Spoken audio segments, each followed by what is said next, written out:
నమస్తే. శ్రీ సత్యం శంకర మంచివారి అమరావతి కథా సంపుటి నుంచి ముద్దుల అల్లుడు అనే ఓ చక్కటి కథ చెప్పుకుందాం. బొగ్గు బస్సుకి బ్లోయర్ కొడుతూ గుంట్రు గుంట్రు గుంటూరు అని అరుస్తున్నాడు క్లీనర్. అది 6 గంటలకి అమరావతి నుంచి గుంటూరు వెళ్లాల్సిన ఫస్ట్ బస్సు. ప్యాసింజరు ఆ క్లీనర్ కేకందుకుని వచ్చే వచ్చే అంటూ ఉత్తరీయాలు ఊపుకుంటూ బస్సు వైపు పరిగెడుతున్నారు. ఇంజిన్ వేడెక్కింది. క్లీనరు బ్లోయర్ కట్టడం ఆపేశాడు కానీ గుంట్రు గుంట్రు గుంట్రు గుంట్రూర్ అని అరవటం మాత్రం ఆపలేదు. కండక్టరు ఇడ్లీ కాఫీ ముగించుకుని కిళ్ళీ నవ్వులుతూ బస్సు దగ్గరికి వచ్చాడు.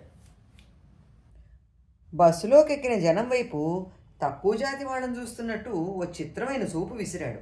కిళ్ళి ఆ బుగ్గ నుంచి ఈ బుగ్గకు మార్చుకుంటూ, ఎవరివయ్యా ఈ బస్తాలు? ఇది బస్సా ఎడ్ల బండా అని హూంకరించాడు. జనం బిక్కుబిక్కుమన్నారు.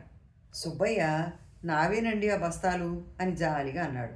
రూపాయిన్నర అవుద్ది లగేజీ. మొన్న ముప్పావలాయే తీసుకున్నారు కదండి. కండక్టర్కి వాదన అంటే గొప్ప చిరాకు. ఒరే కిటిగా అని క్లీనర్ని పిలిచి, ఈ బస్తాల్ని సుబ్బయ్య గారిని కిందికి లాగేరా అన్నాడు. సుబ్బయ్య డీలా పడిపోయి, అలాగే కానివ్వండి కండక్టర్ గారు అన్నాడు.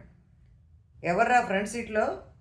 ఫస్ట్ ట్రిప్పు ఓనర్ గారు వస్తారని తెలీదు అనేసరికి ఫ్రంట్ సీట్లో సరదా పడి కూర్చున్న కుర్రాడు పరుగు పరుగున బ్యాక్ సీట్లోకి వెళ్ళిపోయాడు.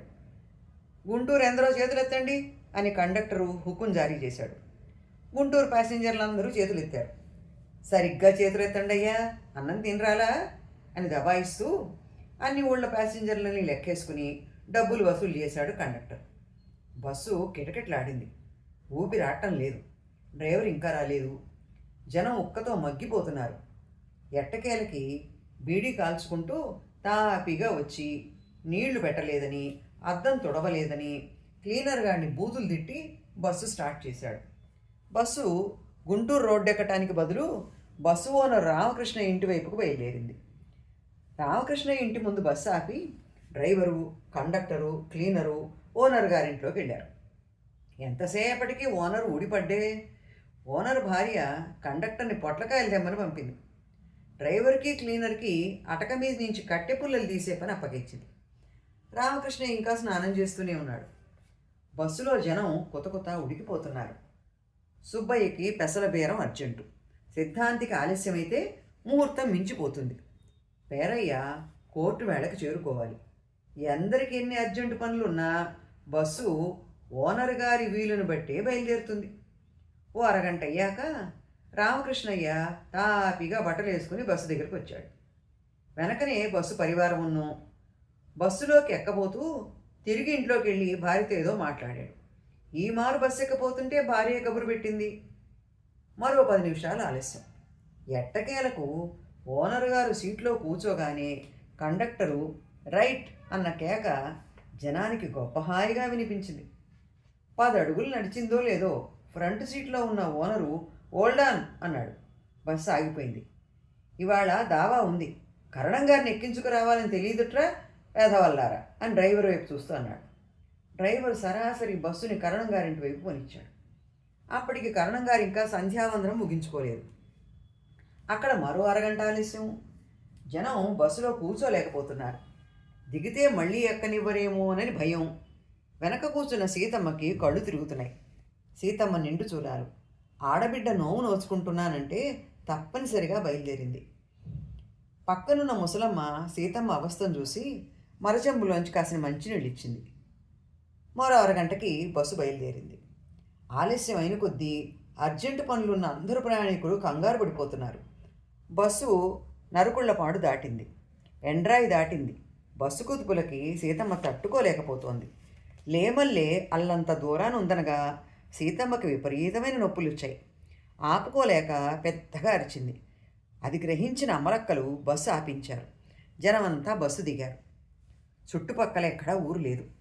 ఆడ కూతురికి అర్ధాంతరంగా నొప్పులు వచ్చాయి. ఏం చేతమని కంగారు పడిపోయారు.